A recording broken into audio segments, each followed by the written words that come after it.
ground was covered in snow and it was cold. Pa had decided it was a good day for hunting.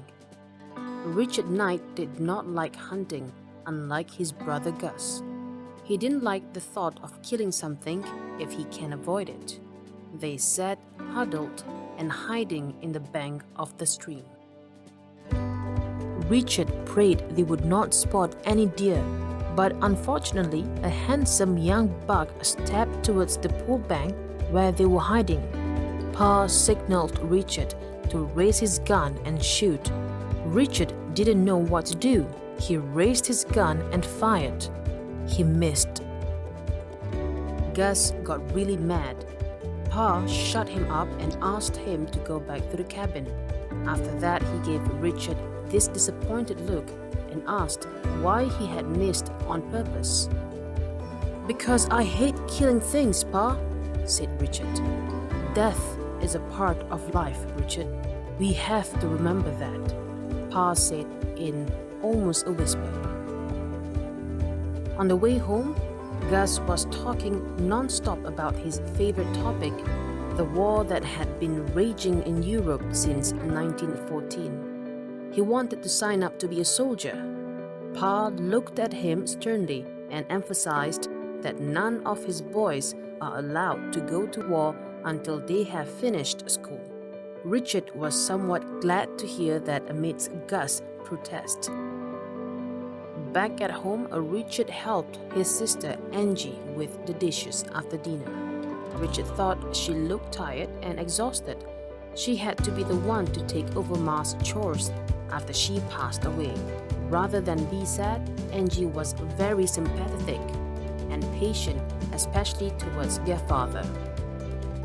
Richard had a secret no one knew, not even his family. Richard loves poetry. He would write poems whenever he was sad. He felt it took away some of the sadness.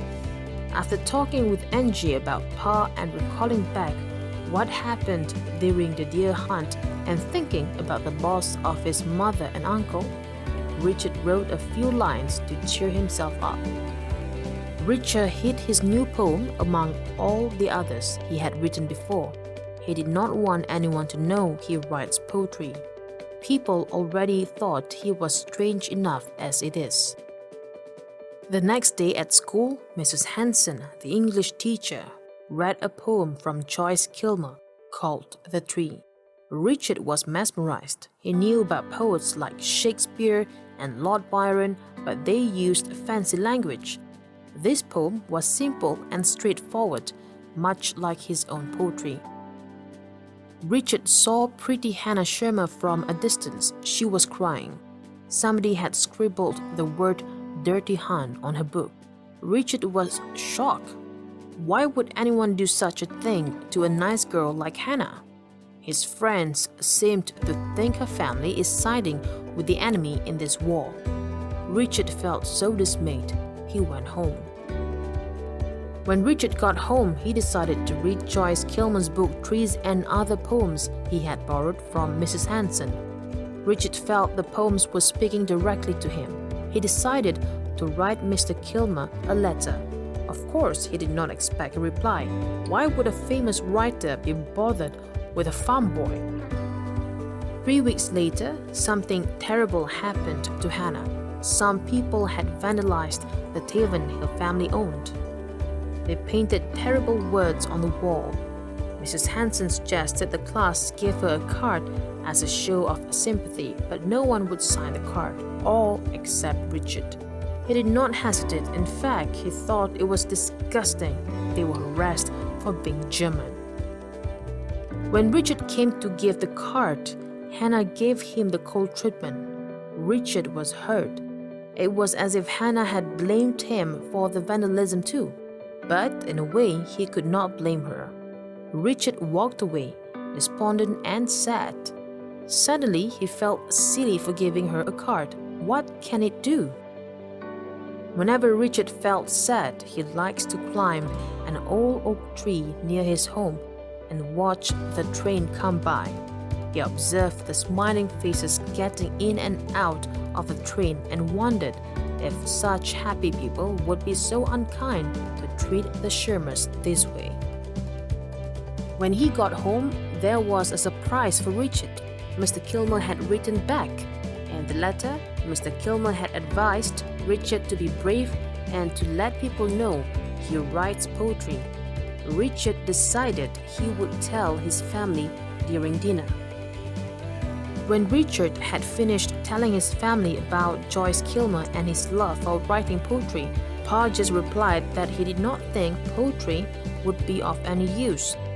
Gus thought it was sissy stuff, and they both started to talk about other things. Richard was hurt. He went to his room without saying any more.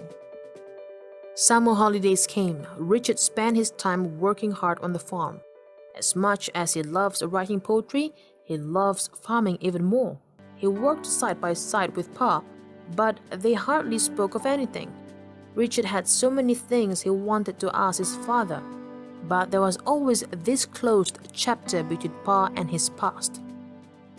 Hannah and Richard had been getting along closer. It seems that Richard was the only one who did not look at the Shermers with prejudice. Richard even had dinner with them, and he talked to Mr. and Mrs. Shermer about poetry. They made him feel accepted. But trouble was brewing at home for Richard. Pa was not happy that Richard was getting too friendly with the Shermers. He told Richard to stay away from them because they look out for their own. Richard got upset and told Pa that is ridiculous. Pa responded saying all those poetry was filling Richard's head with funny ideas. Richard had never felt more dismayed. After that incident, it did not change Richard's relationship with Hannah and her parents. In fact, he went to their house regularly to talk about a lot of things, both happy and sad. Richard also continued writing to Mr. Kilmer. Mr. Kilmer's letters made Richard happy, and he helped Richard to improve his writing. One day, Gus came home and made a surprising announcement.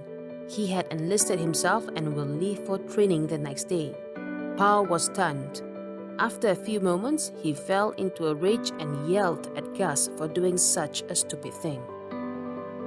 Gus was angry and hurt.